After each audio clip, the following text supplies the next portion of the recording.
అమ్మా నాన్నలకు ఆహ్వానం పలుకుతోంది Ananda Lahari 5 star retirement homes Edupugallu Vijayawada. మొత్తం 2 తెలుగు రాష్ట్రాల్లో కూడా సంచలనం రేపినటువంటి చర్లపల్లి రైల్వే స్టేషన్లో 2 పిల్లలతో సహా విజయశాంతి రెడ్డి మరణం ఇప్పటికీ ఇంకా మిస్టరీ వీడలేదనే చెప్పాలి. అయితే అసలు ఇన్వెస్టిగేషన్ ఏ స్టేజ్లో ఉంది, ఇప్పుడు వరకు ఏమేమి ఇన్వెస్టిగేట్ చేశారు, ఇదంతా రైల్వే పోలీసు చూస్తున్నారు. ఎందుకంటే వాళ్ళ పరిధిలోకి వస్తుంది కాబట్టి. ప్రస్తుతం మనతో పాటు రైల్వే శాఖ సంబంధించినటువంటి ఇన్స్పెక్టర్ సాయి ఈశ్వర్ గౌడ్ గారు ఉన్నారు. ఆయన అడిగి అన్ని వివరాలు తెలుసుకుందాం. సార్ నమస్తే అండి. ఏంటి సార్ ఇప్పుడు అసలు కేసు ఏ స్టేజ్లో ఉంది, ఇన్వెస్టిగేషన్ ఎక్కడి వరకు జరిగింది? కేసు అంటే ప్రస్తుతం ఆమె ఫోను ప్లస్ ల్యాప్టాప్ మన ఫోరెన్సిక్ సైన్స్ ల్యాబొరేటరీకి పంపించడం జరిగింది. అది ఇంకా మాకు రిపోర్ట్ రాలేదు. అదేవిధంగా ఇరువైపులా అంటే ఫ్యామిలీ మెంబర్స్ అనుకుంటే మాకు ఎలాంటి అనుమానం లేదని చెప్పారు వాళ్ళు. ఇక్కడ ఆఫీస్లో కూడా కొలీగ్స్ వాళ్ళని కూడా ఎంక్వైరీ చేశాము. ప్రస్తుతం దర్యాప్తు దశలో ఉంది. ఇప్పటివరకైతే ఇంకా ఎందుకు సూసైడ్ చేసుకునే విషయం తెలియరాలేదు. సార్ ఇప్పుడు అటు సైడ్ కానీ ఇటు సైడ్ కానీ అంటే ఆఫీస్లో అడిగారు, ఆల్రెడీ ఎంక్వైరీ అయిపోయింది, ఫ్యామిలీ మెంబర్స్లో కూడా ఎంక్వైరీ చేశారు. ఎక్కడ ఎలాంటి అనుమానాస్పదంగా కానీ లేకపోతే ఎలాంటి ఇబ్బందికర పరిస్థితులు ఆవిడ ఎదుర్కొన్నట్లుగా కానీ ఏం తెలియలేదా సార్? ఇప్పటివరకైతే తెలియలేదు. సూసైడ్ నోట్ ఆధారంగా చూసుకుంటే ఈ లైఫ్ నచ్చట్లేదు, నేను అనుకున్న విధంగా లేదు లైఫ్, అందుకొరకు చనిపోవాలనుకుంటున్నాను. ఒకవేళ నేను చనిపోతే నా పిల్లలకు బాగా అఫెక్షన్ ఉంది, ప్లస్ వాళ్ళని ఎవరు చూసుకుంటారన్న ఉద్దేశంతో మేము అందరం కలిసి చచ్చిపోతున్నాం, మా ఇష్టపూర్వకంగా చనిపోతున్నాం, దీంట్లో ఎవరి ప్రమేయం లేదని చెప్పి ఆ నోట్ ఆధారంగా మనకు తెలిసింది.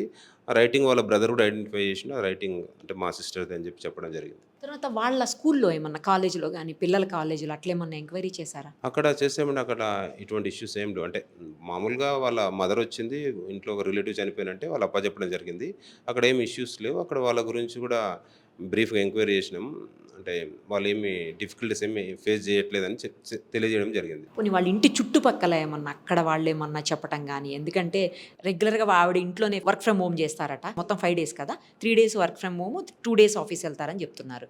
అక్కడ ఏమన్నా ఇంటి చుట్టుపక్కల వాళ్ళు ఏమన్నా? చుట్టుపక్కల కూడా ఎంక్వైరీ చేసాము.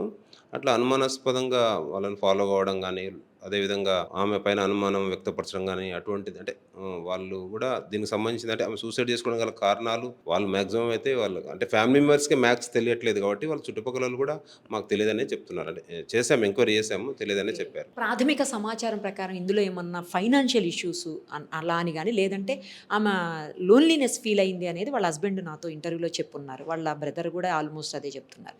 మీకేమన్నా అలాంటి సమాచారం మీకు అనిపించిందా మీరే ప్రాథమిక చేసినటువంటి మీరు ఇన్వెస్టిగేషన్లో? ఫైనాన్షియల్ ఇష్యూస్ అయితే వాళ్ళు చెప్తున్నంత వరకు మనం చూస్తున్నంత వరకు అయితే ఫైనాన్షియల్ ఇష్యూస్ అయితే ఏం లేవు. ఉంటే లోన్లీనెస్ ఫీల్ అయ్యి దానివల్ల ఏమైనా పిల్లలు కూడా హాస్టల్ జాయిన్ చేసిండ్రు, ప్లస్ వాళ్ళ హస్బెండ్ కూడా దూరంగా ఉంటున్నారు. వాళ్ళ మదర్ అయితే ఉన్నారు, కాకపోతే ఒక లోన్లీనెస్ ఆ ఫీల్ అయ్యి ఒకవేళ చనిపోవడానికి అవకాశం ఉన్నట్టు అనిపిస్తుంది. వాళ్ళ ఫ్యామిలీ మెంబర్స్ అటు హస్బెండ్ కానీ బ్రదర్ కానీ ఎవరి మీద అనుమానం వ్యక్తం చేయటం కానీ, లేకపోతే వాళ్ళు ఏమన్నా ఇన్వాల్వ్ అయి ఉన్నట్టుగా కానీ మీకేమన్నా అనిపించిందా సార్? లేదండి, అలా ఏం లేదు. వాళ్ళు కూడా ఏం చెప్పలేదు, ఆ విధంగా కూడా ఏం సాక్ష్యాలు కూడా ఏం లేవు. అంటే ఎంక్వైరీ చేసినా కూడా ఆ విధంగా కూడా ఎవరు చెప్పలేదు, అలా ఏం లేదు. రీసెంట్గా ఆమె పాస్ బుక్స్ అంటే బ్యాంకుకి సంబంధించిన పాస్ బుక్స్, తర్వాత ఆమె అకౌంట్స్ అవన్నీ తీసుకున్నారు అని అంటున్నారు. డీటెయిల్స్ అవి ఏమన్నా సీజ్ చేశారా?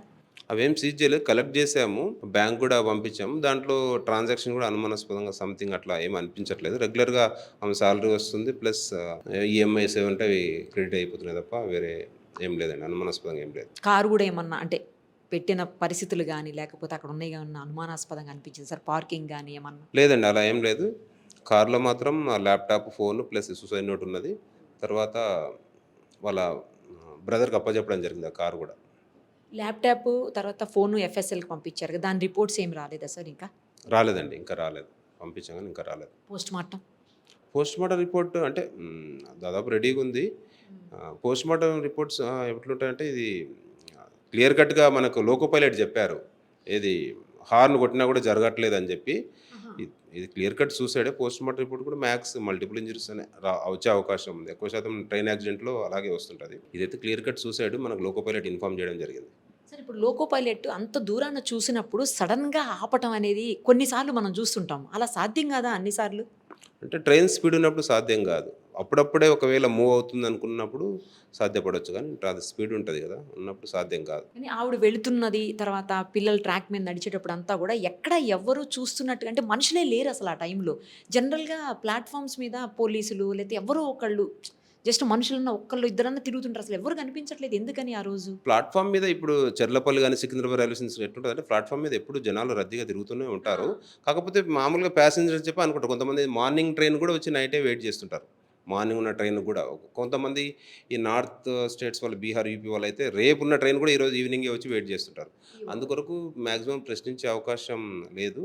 వాళ్ళు కూడా అనుమానాస్పదంగా అట్లా ఏం కనిపించట్లేదు, మామూలుగా వెళ్ళిపోతున్నారు. అంటే తల్లి ప్లస్ కూతురు కొడుకు మామూలుగా వెళ్ళిపోతున్నారు. అట్లా అనుమానాస్పదంగా అట్లయితే ఏం అనిపించలేదు. ఇంకా ప్లాట్ఫామ్ కొంతమంది ట్రాక్ వెంబడి నడుచుకుంటూ వెళ్తారు, కొంతమంది ట్రాక్ దాటని ఇల్లు అటుపక్క ఇటుపక్క ఉన్నా కూడా ట్రాక్ దాటుతుంటారు, అట్లా కూడా అవుతుంటుంది. అనుమానాస్పద అయితే ఇక్కడ అనిపించలేదు. ట్రాక్ మీద చాలా దూరం నడిచినట్టున్నారు కదా, అందుకు అడుగుతున్నాను. ట్రాక్ మీద నడవలేదు, ట్రాక్ పక్క నుంచి నడుచుకుంటూ వెళ్ళిండ్రు. వాళ్ళు సూసైడ్ చేసుకోవాలని అనుకున్నప్పుడు మాత్రం ట్రాక్ మధ్యలోకి వస్తారు. ఎంత దూరం నుంచి వాళ్ళు ట్రాక్ మీదకి వెళ్ళారు సార్? అంటే ఈ జరిగిన సంఘటన చెర్లపల్లి రైల్వే స్టేషన్ నుంచి దాదాపు ఒక 800 మీటర్ల దూరంలో ఉంది. వీళ్ళు ఎక్కడైతే సూసైడ్ చేసుకోవాలనుకున్నా అప్పుడు మాత్రమే ట్రాక్ పైకి వెళ్ళినట్టుంది. దూరం నుంచి అయితే లోకో పైలట్ మొత్తం అబ్జర్వ్ చేశారు. అది అబ్జర్వ్ చేయలేదు. వీళ్ళు ట్రైన్ వచ్చే సమయానికి ట్రాక్ పైకి వచ్చిండ్రు, అంతకుముందు ట్రాక్ మీద ఏం లేరు, నడుచుకుంటూ సడన్ గా చూశారు అయితే ఆయన. సడన్గా చూస్తారు. ఇంకా అవకాశం లేకపోయింది. అవకాశం ఉండదు, మ్యాక్స్ చాలా సూసైడ్ చూస్తాం కదా, చాలా అవకాశం ఉండదు. ఒకవేళ అట్లా ఛాన్స్ ఉంటే ఏం చేస్తారు సార్ ఆ టైంలో? అసలు టప్మని బ్రేక్ చేసేసి ఆపేస్తారా, లేకపోతే ఏం చేస్తారు అసలు వాళ్ళు కూడా, లోకో పైలట్స్ కూడా ఆ టైంలో? ఆపేస్తారు. ట్రైన్ ఒకవేళ స్లోగా ఉంటే ఆపేస్తారు. స్పీడ్ ఉన్నప్పుడు మాత్రం మళ్ళీ మిగతా ప్యాసింజర్స్ కానీ ఆ గూడ్స్ మొత్తం పల్టీ కొట్టే అవకాశం ఉంటుంది కదా, అందుకొరకు ఆ స్పీడ్లో ఆపలేరు. అంత స్పీడ్లో ఆపితే పల్టీ కొట్టేస్తాయి. మరి ఎక్కువ స్పీడ్ ఉన్నప్పుడు ఆపితే పక్క పల్టీ కొట్టేస్తారు. అయితే అయ్యే అవకాశం ఉంది, అందుకొరకే ఆపర్లేదు. ఇప్పుడు చాలామంది సూసైడ్ చేసుకుంటున్నారు కదా. Right sir, thank you so much. Okay, welcome. చూశారు కదా, ఇంకా ఇన్వెస్టిగేషన్ కొనసాగుతూనే ఉంది. అది పూర్తయ్యేసరికి మేబీ ఇంకా కొంత సమయం పట్టొచ్చు.